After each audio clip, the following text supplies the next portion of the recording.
Bueno, según el programa que me dio el padre, el programa también que llevan ustedes, están relacionados ahorita en ver a María en la figura o en el nombre que se le daba como la hija de Sión. No sé si lo empezaron a ver o toca empezarlo a ver ahorita.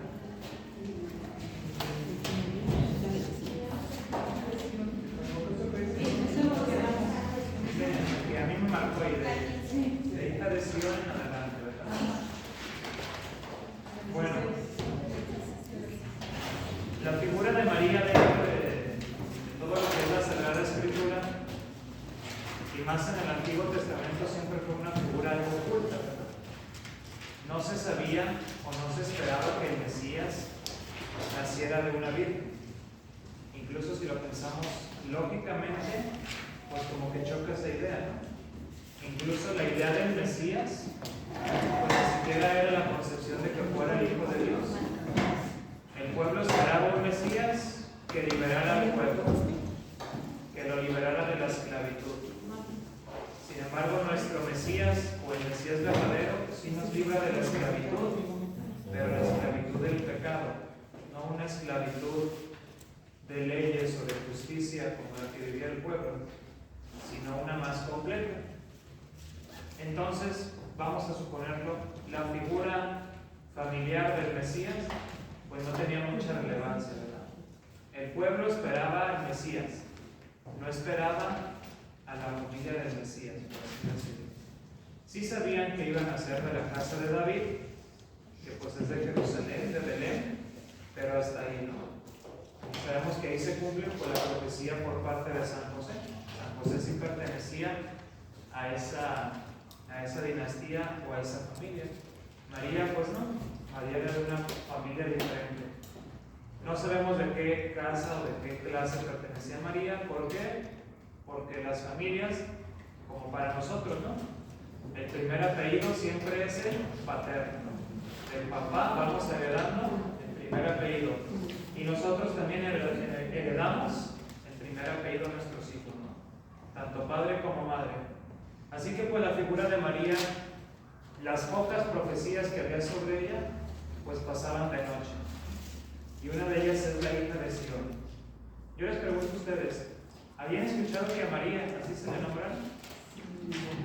Sí, en algunos cantos. En algunos cantos, ¿verdad? Pero de ordinario, pues casi no, ¿verdad? Incluso muchas de las profecías que se tienen de María son las que tenemos en las letanías. Puerta del cielo, estrella de la mañana, reina de los ángeles, etcétera, etcétera. Y entre las letanías, hija de Sión, pues no está. Solamente en cantos y en poquitas oraciones está como esta referencia a la hija de Sión. Pero vamos a ver de dónde sale o por qué es como este título que se le da a María. Si ustedes pueden ver ahí, primero nos va a hablar de lo que es Sión, o que era Sión. Pues parece nombre de ciudad, ¿verdad? El texto nos dice que era una fortaleza. ¿Qué era una fortaleza? Una fortaleza no era tanto un ejército que existía. Las fortalezas en el pueblo de Israel se caracterizaban porque eran pequeños pueblos rodeados de piedras o de cerros rocosos. Era muy difícil llegar a esos lugares. ¿Por qué? Porque para llegar tenías que subir y luego bajar. Y eran fortalezas, ¿por qué? Porque el pueblo se daba cuenta cuando el enemigo venía. Porque desde abajo lo veían hacia arriba y notaban al enemigo. Esa era Sión. Es una fortaleza. ¿Dónde se menciona por primera vez? Nos lo vamos a mencionar en el segundo libro de Samuel, en el capítulo 5, verso del 6 al 10. Que si me permiten, lo voy a leer. Dice: marchó el rey con sus hombres sobre Jerusalén contra los jebuseos que habitaban aquella tierra. Dijeron estos a David: no entrarás aquí, porque hasta los ciegos y cojos bastan para rechazarte. Querían decir, no entrará David aquí. Pero David conquistó la fortaleza de Sión, que es la ciudad de David, Y dijo David aquel día: todo el que quiera atacar a los jebuseos deberá subir por el canal. En cuanto a los ciegos y a los cojos, David los aborrece. Por eso dice: ni el cojo ni el ciego entrarán en la casa. David se instaló en la fortaleza y la llamó Ciudad de David. Edificó una muralla en derredor, desde el Nilo hasta el interior. Aquí escuchamos que David se instala ahí. El camino del rey David, su labor principal, aparte de ser rey, era un conquistador. Él iba avanzando de su capital, de Jerusalén, de donde él sale, y va conquistando todos los pueblos. Y es obvio que le convenía conquistar Sion. Aquí dice, ¿no? Todos se daban cuenta si alguien llegaba a Sion. Dice el texto: los jebuseos deberán subir por el canal. O sea, hay una manera fácil de acceder a ese lugar. David lo conquista y desde ahí le llaman la casa de David. Pues David tenía muchas casas, ¿verdad? No solo tenía una, no era dueño de una sola. Las casas de David significaban que ese lugar pertenecía ya a lo que ahora conocemos como Jerusalén, o la ciudad santa.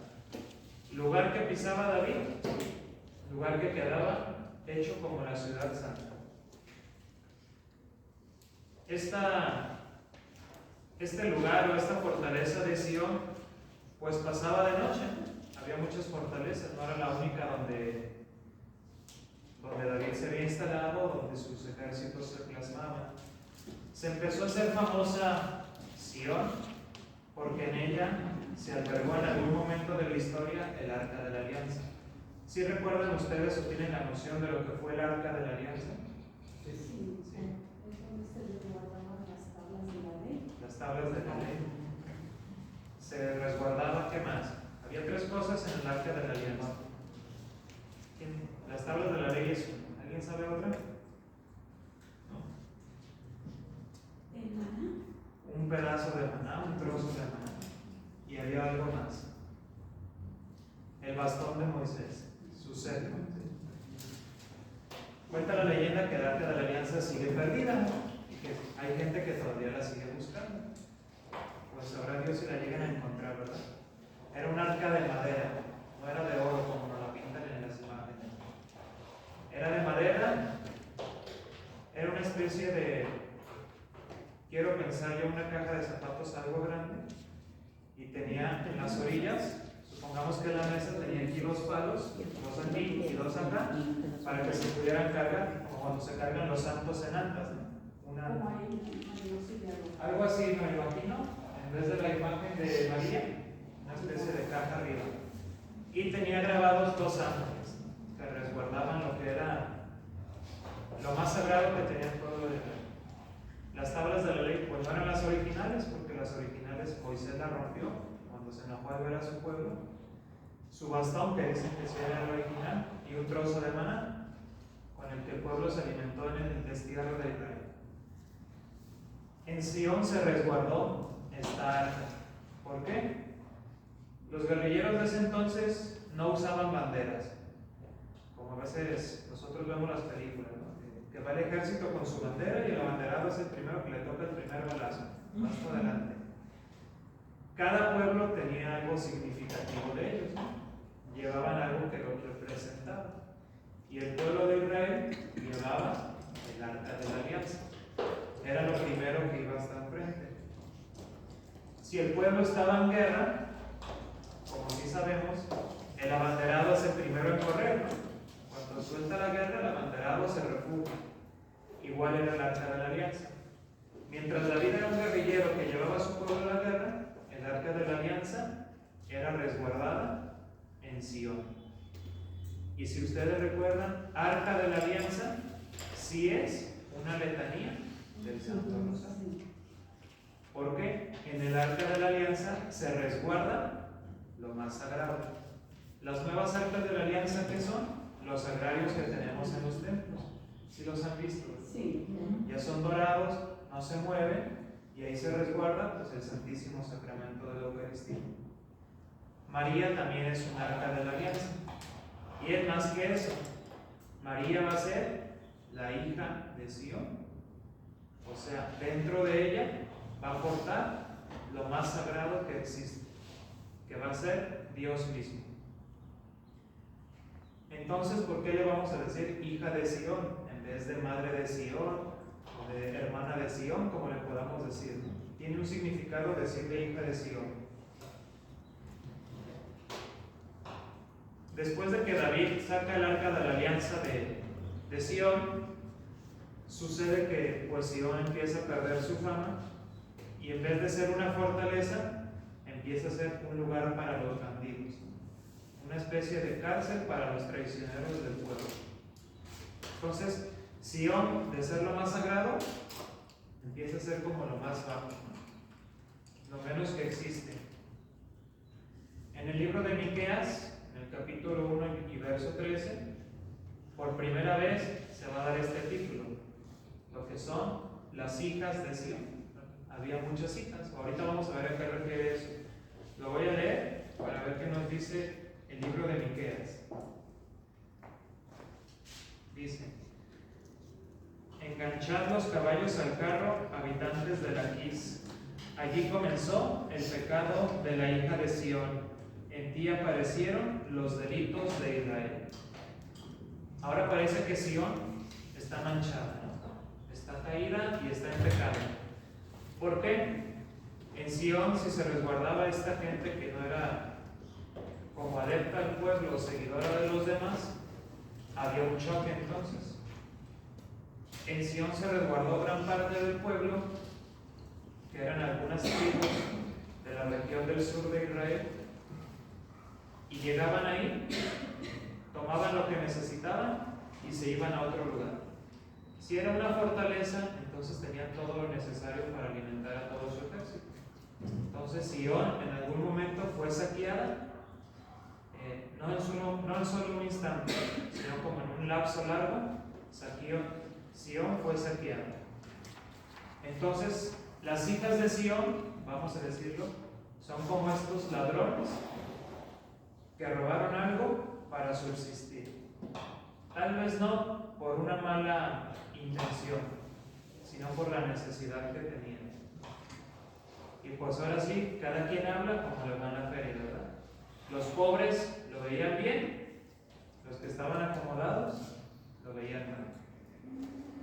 Es un choque, ¿no? Lo que hay en Sión. Llamar hija de Sión representa un resto de Israel probado por el sufrimiento y no todo Israel. Es solo una pequeña parte que ha sufrido y que ahora tiene que buscárselas como pueda.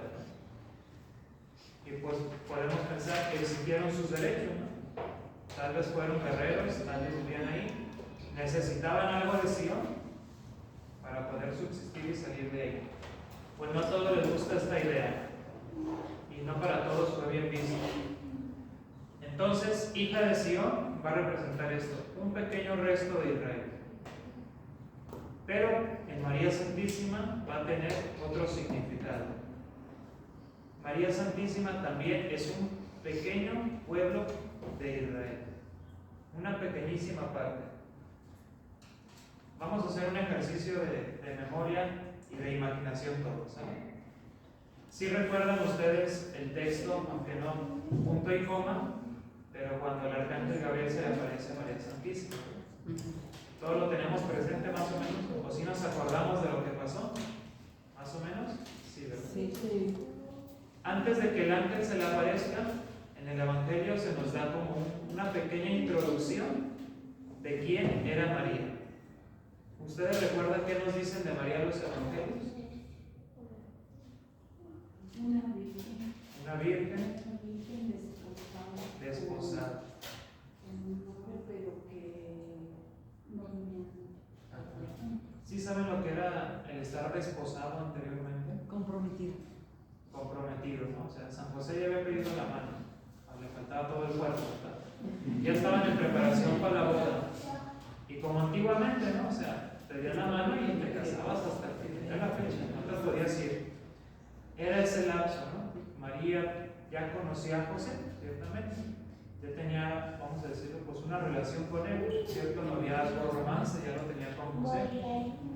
Pero esposos, ya estaban en la preparación para casarse. Entonces, pues imagínense, alguno de ustedes, yo creo que la mayoría está casado, ¿no? Y le tocó todavía que le despidieran la mano y estar en esas ansias, ¿no? En ese miedo de esa preparación. Pues yo creo que María estaba igual, ¿no? Y a veces dicen, pues, la imagen de María o la imagen de las mujeres en el pueblo de Israel tenían que casarse aproximadamente para nosotros antes de los 17 años. Muy chiquitas. No se me hace tan descabellado, porque aquí en nuestro México también se casaban a esa edad. Y todavía hay algunos que quieren casarse a esa edad. Incluso la ley lo permite después de los 16. Entonces, pues María, vamos a decirlo ante la ley, ella estaba en tiempo ya de casarse. Y aquí nos dice la imagen de San José. A veces en las pinturas o en cuadros nos pinta San José como un viejito, ¿verdad? Como alguien ya grande. Y pues la Biblia por ejemplo nos dice eso. Incluso si pensamos o si le echamos como más imaginación, es más fácil creer en un San José joven que en un San José grande. Porque imagínense nada más de Jerusalén hasta Egipto, con un recién nacido y con una mujer recién aliviada. Un viejito no podía, y más con un animal que cargaba, como la imagen de los peregrinos que conocemos. Es más fácil creer en un José joven, ¿no? Si es cierto, los hombres sí se casaban arriba de los 17 años. O sea, en los 17 era el estándar, hombres hacia arriba, mujeres hacia abajo. Pero pues la idea de que eran años abismales, pues como que no cuadra eso. Tal vez sí, San José sea algo más grande que María, pero hasta ahí.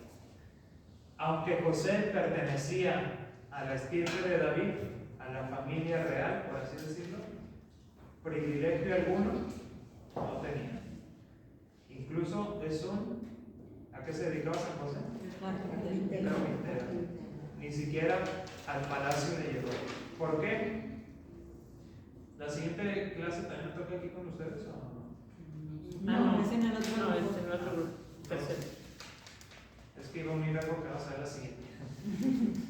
Después de que se acaban los reyes en Israel, que las monarquías se destruyen, aunque aproximadamente son bastantes reyes, pues David fue como el más importante de todos, o el que duró más tiempo en el poder. Pero cuando se acaban los reinados, cuando los romanos invaden todo lo que es Jerusalén, pues esas familias quedan en destrucción, ¿verdad? Sí, tú podías tener antecedentes de la realeza, pero ya no pertenecías a ella y no tenías privilegio alguno. Entonces cada quien tenía que sobrevivir sus propias fuerzas. San José parece ser que es de Belén. Lo sabemos porque el Evangelio sí nos lo dice. Cuando el emperador manda hacer el censo, pues ellos van a Belén. Y María no era de Belén, y tienen que ir ahí, que es donde da luz el niño Dios. San José, aunque pertenece a la familia real y ya está desposado con María, María se une a esa familia, ¿verdad? Quiera o no quiera, ¿verdad? Así como ustedes, la familia de su esposo o de su esposa pasa a ser su familia, queramos o no, sean como sean, ¿verdad? Aunque no compartimos sangre, sí compartimos una relación ya. Y se unen de alguna manera. Ahí se cumple esta profecía, que va rompiendo el chip de lo que se creía. Se creía que la mujer, o de donde saldría el Mesías, sí sería directamente de la casa de David. O sea, tal vez podemos pensar una hija o una hermana de José, que sí pertenece directamente a esa dinastía. Y aquí se va rompiendo, porque si lo pensamos más, Cristo, el Señor, pues no es hijo biológico de San José. San José será su padre adoptivo, ¿no? Lo va a cuidar como su hijo, pero que haya sido engendrado por San José. Entonces fíjense, el Mesías se encarna en una parte del pueblo y en la parte más insignificante, si lo queremos ver así. En la última relación entró Cristo al mundo. En la última, apenitas pudo entrar. Por eso es la hija de Sión. María va a representar la pequeña parte del mundo o de la población que acepta a Cristo, aunque de alguna manera, vamos a decirlo, de dignidad, no lo merece. Ellos así creían, ¿no? El Mesías va a traer otra vez un reinado. Y no, fue diferente. El Mesías va a traer la abolición del pecado. Y en María se cumple esta profecía. Hija de Sión. El libro de Miqueas también nos va a decir en el capítulo 4, en los versos del 9 al 10, lo siguiente. Y ahora, ¿por qué gritas tanto? ¿Es que no tienes rey?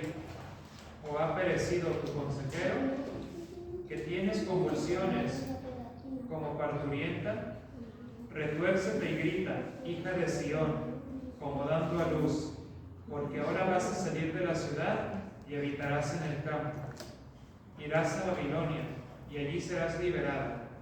Allí te rescatará Yahvé de la mano de los enemigos. Este texto, que parece muy apocalíptico, muy destructivo, en el fondo nos quiere enseñar esto. María tendrá que cargar no la culpa, sino la responsabilidad de quién va a ser el Mesías. María tendrá que ser hija de Sión y madre de Dios al mismo tiempo. Por eso nos va a decir más adelante en su libro, cuando nos va a hablar del Magnificat o de la alabanza que María hace cuando el ángel se le presenta, que ella es la esclava, ¿no?, del Señor. Es esclava y es reina. Son cosas muy paradójicas, van rebotando una de otra. Pero ¿por qué van rebotando? ¿Por qué van como muy en polos extremos? Porque así es el seguimiento del Mesías y así es la entrada de Cristo en el mundo. Yo les pregunto, Cristo, cuando empezó su labor evangélica, ¿a quién llamaba? ¿Quiénes eran los discípulos? ¿A qué se dedicaban? Pescadores, ¿no? Gente común y corriente. No llamó a los fariseos, ni a los escribas, ni a los doctores de la ley. ¿Por qué creen que no los llamó? Hubiera sido más fácil. Esa gente ya estaba estudiada. ¿Cuál cree que haya sido una razón?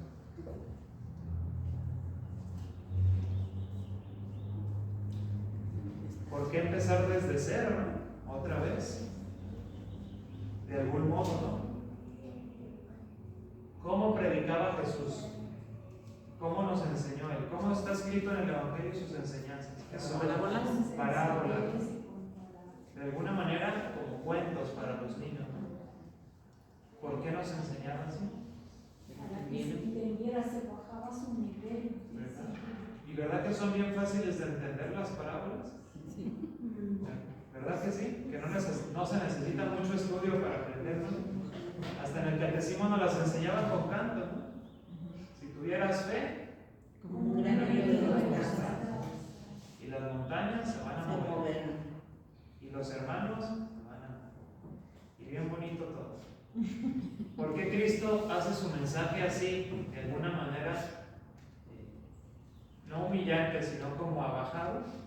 Porque así es el modo en que Dios actúa en nosotros. Si nosotros esperamos que Dios nos hable con un rayo que nos caiga enfrente y se nos prendan las luces de la casa y todas las velas, tal vez nunca vaya a suceder. Pero yo les pregunto, ¿cuántas veces al día Dios actúa a nuestro favor? Todo el día. Pues siempre, ¿no? De despertar, de conocer la vida, de poder ver la luz de nuevo, de poder tener alimento, trabajo, salud. Son muchas cosas donde Dios va actuando, ¿no? Yo les pregunto, en María, ¿cómo habrá sido la actuación cuando se le dijo iba a ser la madre de Dios? Fue de una manera silenciosa. ¿Quién se dio cuenta aparte de María? Nadie. Incluso no sabemos, nos quedamos con el chisme en la boca, ¿verdad? El día que nos muramos le preguntamos a José, ¿no? ¿Cómo se enteró él? Le tuvo que decir un ángel. María no le dijo. Y en sueños también, ¿no? A veces se nos pinta la imagen o el recuadro, es muy bonito, ¿no? De María y la figura del ángel, ¿no? Una persona con alas. No podemos negar que sea así, pero tampoco lo podemos afirmar porque la Escritura no nos dice que fue así. Podemos correr la posibilidad de que tal vez María también tuvo una especie de sueño o visión de que iba a ser la madre de Dios. ¿Por qué? Las preguntas que hace María son respondidas como de manera diferente a lo que ella esperaba. ¿Cómo será esto? Puesto que yo permanezco virgen, ¿y qué dice el ángel? El Espíritu del Señor descenderá sobre ti, te cubrirá con su sombra y de ti nacerá el que será llamado Hijo del Altísimo. No le dijo el cómo, le dijo el para qué va a engendrar al Hijo de Dios. Le dio otra respuesta que ella no pidió. Entonces María va a responder, y he aquí la esclava del Señor, hágase según lo que has dicho. Incluso podemos pensar que es un sueño, porque María, después de esto, ¿qué hace? Visita a Isabel. Tiene la noticia de que Isabel también está embarazada.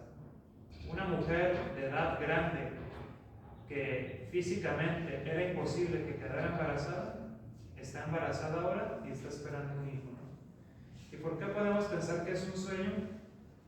Porque los ángeles son eso. Los ángeles, la palabra ángel significa mensajero. El ángel te lleva una noticia y el ángel espera una respuesta para que tú, a través de él, se la regreses a Dios. Por eso es que a veces desde niños, a veces ya de grandes, se nos olvida la devoción al ángel de la guarda, ¿no? Pensamos que nomás es para niños. Y yo les digo, pues no, es para siempre. Somos tan amados por Dios que tenemos un guardián celestial. No sabemos quién es o cómo se llama, porque sabemos que los ángeles tienen nombre, ¿no? Ahí está Gabriel, Rafael, Miguel, los ángeles que son presentados con nombre en la presencia de Dios. Pero todos nosotros tenemos a alguien que nos cuida y nos ampara. María fue dichosa, ¿no? Porque ella la acompañó un arcángel, alguien más poderoso que un ángel, alguien que lleva un mensaje más importante.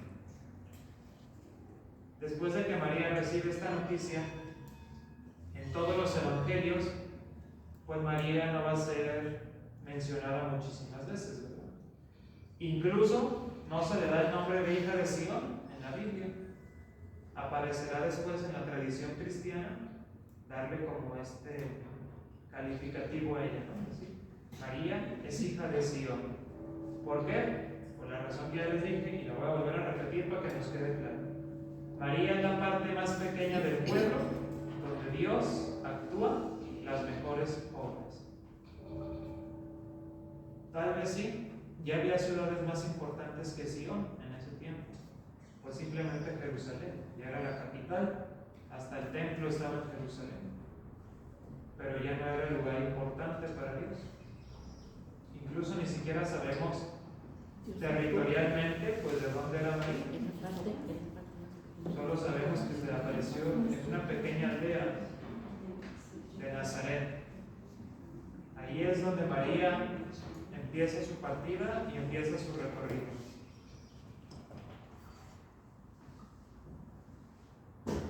Otro argumento para decirle hija de Sion es el saludo que le da el ángel a María. ¿Alguien recuerda cómo la saluda el ángel? Dios te salve María. ¿Qué creen que significa la palabra salve? No es del verbo salvar. Alégrate. ¿Sí? A veces creemos que Dios te salve María, pues salvada ya estaba, no conocía el pecado. Pero no el salve no significa una acción del verbo salvar. Dios te saluda, María. Alégrate porque Dios te saluda. Incluso unas Biblias, creo que la latinoamericana, creo que es una de ellas, viene así, ¿no? Alégrate. Sí. En otras sí viene como Dios, o Dios te guarda, María, o Dios te proteja. El salve va a significar que se acabó esa esclavitud de los hijos de Sion. Los que estaban huyendo por ser esclavos, se quita ese miedo en el saludo del ángel. Por eso María se le saluda así, cosa que a ningún otro personaje de la escritura que se le aparece un ángel se le saluda igual. Pienso por ejemplo en Zacarías, el esposo de Isabel. El ángel no lo saluda de esa manera, ¿no? Simplemente le da el anuncio de que su hijo será el precursor del Mesías, Juan el Bautista. Y en demás personajes, por ejemplo en Tobías y Tobit, que el arcángel Rafael los acompaña en su travesía, tampoco los saluda con un alégrate. Solo María, ¿por qué? La noticia que le va a dar es de alegría, es de gozo, y es algo que como humanamente no entendemos. Nosotros cuando queremos dar un anuncio de alegría, ¿qué decimos? Felicidades o qué más. Si ustedes van a bendiciones, ¿qué más le dicen a alguien cuando es de alegría? Muchos días. Tenemos muchas palabras, ¿verdad? No lo decimos nunca, salve, ¿verdad? ¿Por qué? Pues no es una palabra en español primero, ¿verdad? Aunque ya está escrita en español y ya se puede usar. Y cuando nosotros tenemos una noticia triste o una noticia negativa, ¿cómo la damos a conocer? ¿Qué le decimos a esa persona? Tenemos una mala noticia. Tenemos mala noticia. No te vayas a asustar. Eso iba a decir yo porque mi hermana siente así. Me da pena lo que te es malo. Ya matamos. Adivina que cuando llevamos el chisme, ¿verdad? Ni sabes la que traigo guardada. Siempre tenemos una forma de introducir una noticia, ¿verdad? Nos vio. Pero que alguien nos responda en nombre de Dios es muy difícil, ¿no? Incluso piénsenlo, hasta para decirlo, como que tiembla la garganta, ¿no? Porque ¿quiénes somos nosotros para dar semejantes noticias? ¿Y quiénes son los oídos que quieren escuchar semejantes noticias? De alguna manera impacta lo que el ángel le va a anunciar a María. Impacta tanto que María, después de esto y visita a su prima Isabel, va a proclamar su Magnífica. Creo que ustedes lo tienen en su manual. No sé en qué página está. 18. Vamos a ir haciendo un ejercicio. Este cántico sí sale de los labios de María, pero ya estaba inspirado en otra figura, en la figura de Ana, la madre del profeta Samuel. Si recordamos, Samuel, el personaje bíblico, también es pedido por su madre para ofrecérselo a Dios. Resulta que en ese entonces, pues los hombres podían tener diferentes mujeres a su servicio o casadas con ellas, ¿no? Pero depende, tenían su esposa y tenían como sus esclavas, ¿no? Y lo primordial era que de la esposa naciera el primogénito, su primer hijo. Y si no sucedía, esa esposa inmediatamente dejaba de hacerlo o estaba en proceso de hacerlo.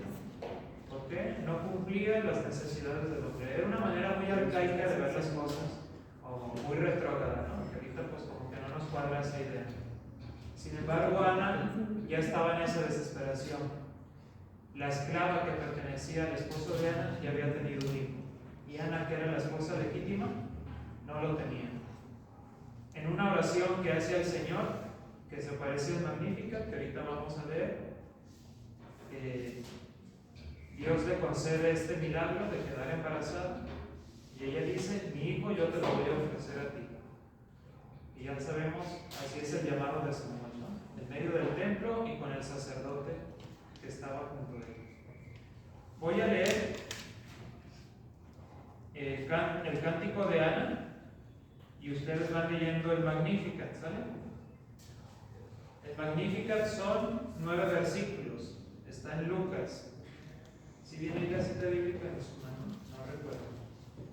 No. Es Lucas 1, 46. Ah, sí, 45. Exacto. Y el cántico de Ana viene en la primera de Samuel, capítulo 2, verso del 1 al 10. Y si se fijan, equivalentemente, pues están iguales, ¿no?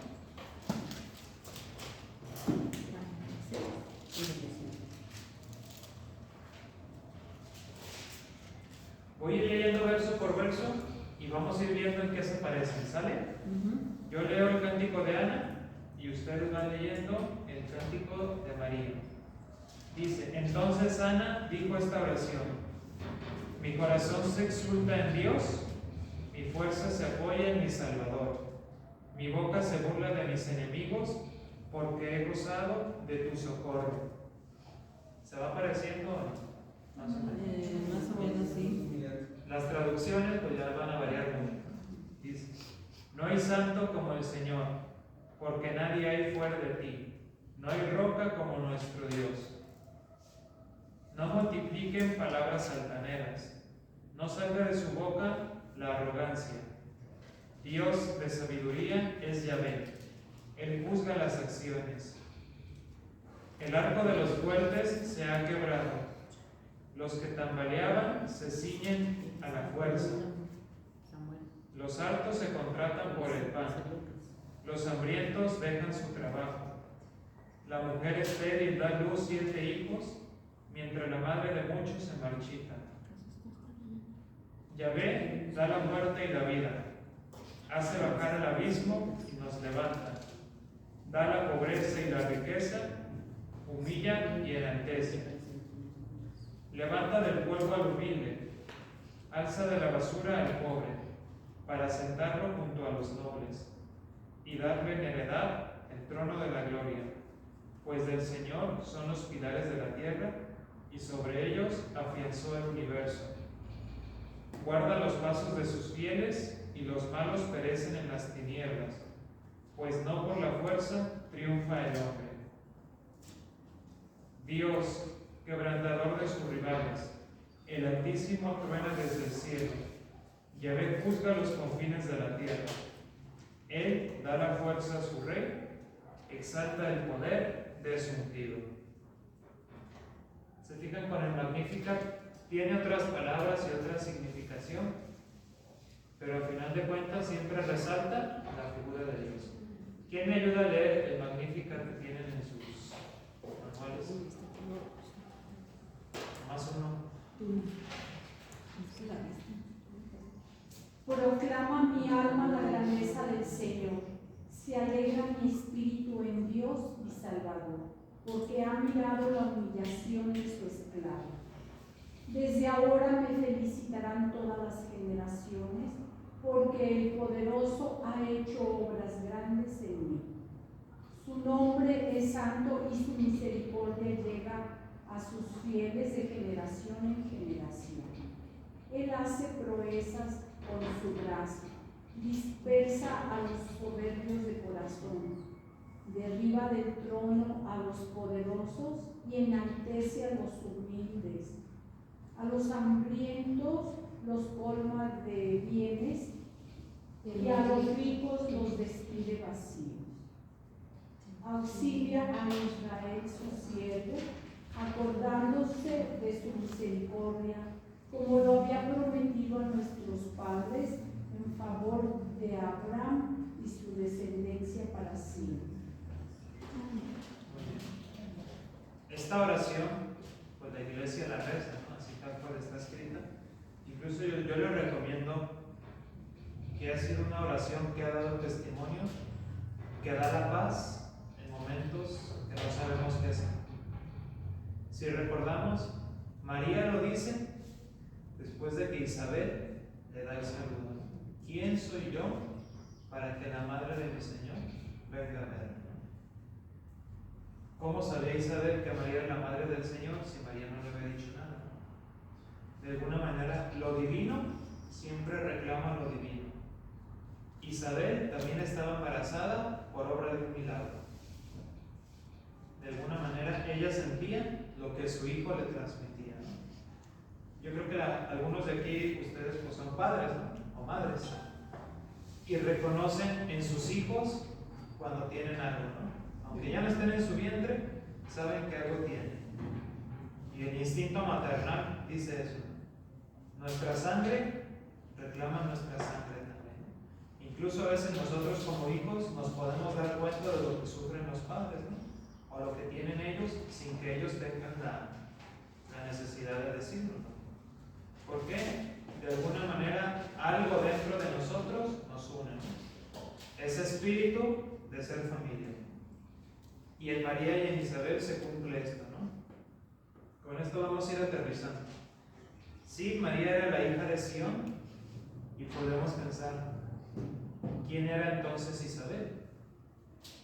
Zacarías, el esposo de Isabel, pertenecía a la familia sacerdotal. La familia sacerdotal sí seguía en pie. La familia de David, ¿no? ¿Se van dando cuenta cómo parece que María la lleva de perder?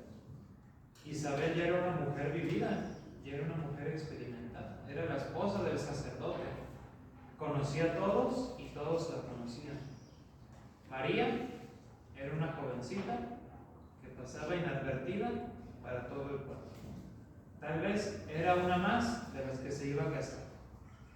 Incluso se cree que algunas bodas, no todas, pero la mayoría de las bodas de Israel eran celebradas en comunidad. O sea, se casaban varios, con unos matrimonios colectivos actualmente. ¿Por qué? Las fiestas para los judíos duraban una semana. Entonces, pues era más barato pagar la fiesta entre muchos. Era la idea, ¿no? Entonces, tal vez María y José se iban a casar entre un montón, podemos pensar. Isabel, sabrá Dios cuántos años llevaba de casada. Y hay otro encuentro. La mujer estéril, la que no producía nada, se encontró con la mujer virgen y fértil. Ambas, que se supone no pueden portar en su seno por lo que son, por ser estéril o por ser virgen, ambas tienen el milagro de estar embarazadas. Y sus hijos, de alguna manera, van a unir también todo lo que es el Antiguo Testamento. Con San Juan el Bautista se cierra el Antiguo Testamento y en la persona de Cristo se abre el Nuevo Testamento.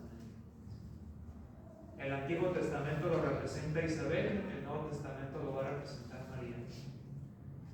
¿Ya se acabó el Nuevo Testamento? ¿Escrito? Sí. ¿Vivido? No. Seguimos en el Nuevo Testamento. Seguimos en la época de la virginidad, de la fertilidad y de la vida. Lo antiguo ya pasó. No está abolido, pero sí está superado, ¿verdad? Fue el mensaje de Jesús. Yo no vine a abolir a la ley y los profetas, sino a darles plenitud. Ahora sí, que ustedes entiendan qué son estos 46 libros del Antiguo Testamento, que a veces ni sabemos qué dicen. Y más porque tienen ciudades que ya no existen, tienen nombres bien extraños, etcétera, etcétera, ¿no? Esa es la singularidad de la hija de Sión. La hija de Sión va a unir, va a entretejer la esclavitud y la liberación también. Y pues creo que ya se acabó, ¿no? Me dijeron que 45 minutos. Pues robar es pecado, así que no les voy a robar su tiempo. Gracias. Pues si gustan, terminamos con una oración también. En el nombre del Padre, y del Hijo y del Espíritu Santo. Amén. Dulce Madre, No te alegres, fuiste de mis padres, ven